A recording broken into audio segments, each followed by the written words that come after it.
انسانی کا ایک عظیم ترین انقلاب برپا کیا۔ اس دور میں آپ کے علم میں ہوگا، ابھی کچھ 6-7 سال پہلے امریکہ میں ایک کتاب شائع ہوئی، دی 100۔ ڈاکٹر مائیکل ہارٹ اس کے مصنف ہیں۔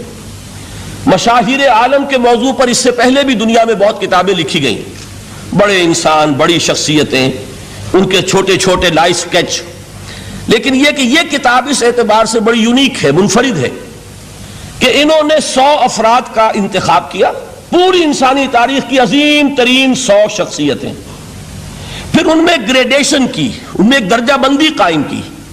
یہ 100 تو ہے عظیم ترین پوری نوع انسانی میں، ان میں عظیم ترین کون ہے، پھر نمبر 2 کون ہے، پھر نمبر 3 کون ہے۔ یہی وجہ ہے کہ انہوں نے تاریخی اعتبار سے مرتب نہیں کیا، کرونالوجیکل آرڈر میں نہیں، بلکہ اس ترتیب سے کہ جو عظیم ترین انسان ہے اس کے نزدیک نمبر 1 پر اس کو لائے، پھر نمبر 2 پر جو ان کے بعد ہے۔ اور آپ کے علم میں یہ بات ہوگی کہ وہ ڈاکٹر مائیکل ہارٹ دی 100 میں نمبر 1 پر لائے محمد الرسول اللہ صلی اللہ علیہ وسلم۔ اور انہوں نے یہ کہا کہ بہت سے لوگ میری اس تصنیف میں نمبر 1 پر محمد کا ذکر دیکھ کر صلی اللہ علیہ وسلم حیران ہوں گے، اس لیے کہ ظاہر ہے وہ مسلمان نہیں ہیں، وہ تو عیسائی ہیں، تاحال بھی عیسائی ہیں۔ انہوں نے کہا کہ اس میں مجھے لازماً I owe an explanation، مجھے اس کی وضاحت کرنی پڑے گی، اور اس کی جو دلیل اس نے دی ہے وہ اس شخص کی ذہانت کی بہت بڑی عکاسی کرنے والی شے ہے۔ کہتے ہیں this is because he is the only person، یہ the only کو انڈرلائن کر لیجئے اپنے ذہن میں، واحد شخصیت ہے پوری نسل انسانی کی، supremely successful in both the religious and the secular fields، کہ زندگی کے یہ 2 خانے جو آج کے انسان نے اپنے ذہن میں قائم کر لیے ہیں، ایک خانے کو وہ کہتے ہیں یہ مذہبی خانہ، یہ انفرادی ہے، عقائد ہیں، عبادات ہیں، کچھ سوشل کسٹمز ہیں، اگر کوئی فوت ہو جائے گا تو کیا کریں گے، اسے دفن کریں گے، جلائیں گے، کیا کریں گے، پیدائش ہے اسے سیلیبریٹ کس طرح کریں گے، یہ سوشل کسٹمز ہیں۔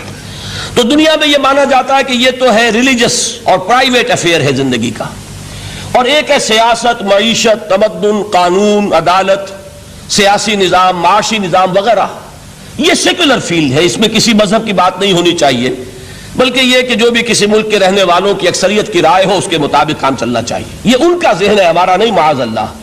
اسلام کے نزدیک انسانی زندگی انڈیویزیبل ہے، ناقابل تقسیم وحدت ہے، یہ ایک آرگینک ہول ہے، حیاتیاتی اکائی ہے جس کو تقسیم نہیں کیا جا سکتا۔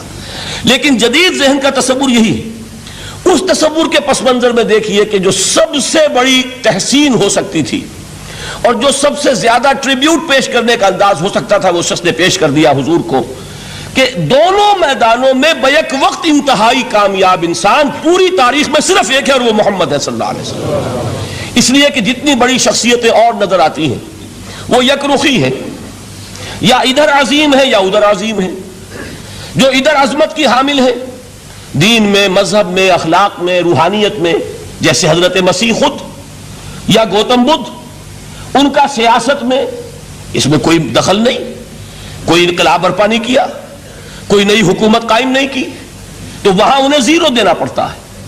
اور اس کے برعکس سکندر اعظم ہے، اٹیلا ہے، چنگیز ہے، ہٹلر کو بھی چاہے تو شامل کر لیں، جس کی فتوحات جو ہے وہ جنگل کی آگ کی طرح پھیلی ہیں۔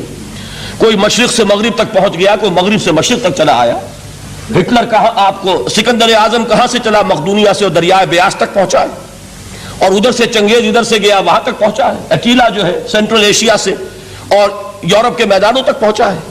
لیکن مذہب اور اخلاق کے میدان میں انہیں صرف 0 دینے سے کام نہیں چلتا، کوئی مائنس ویلیو معین کرنی پڑتی ہے۔ یہ ہے دنیا کی عظیم ترین شخصیتوں کا حال۔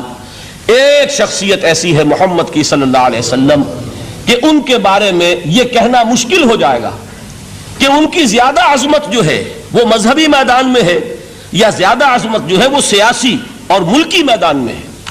ایک نئی تہذیب، ایک نیا تمدن، ایک نیا طرز حکومت، ایک نیا نظام معیشت، ایک نیا سماجی اور معاشرتی نظام، ایک نیا قانون فوجداری، ایک نیا قانون دیوانی، زندگی کے ہر اعتبار سے ایک انقلاب برپا کیا ہے۔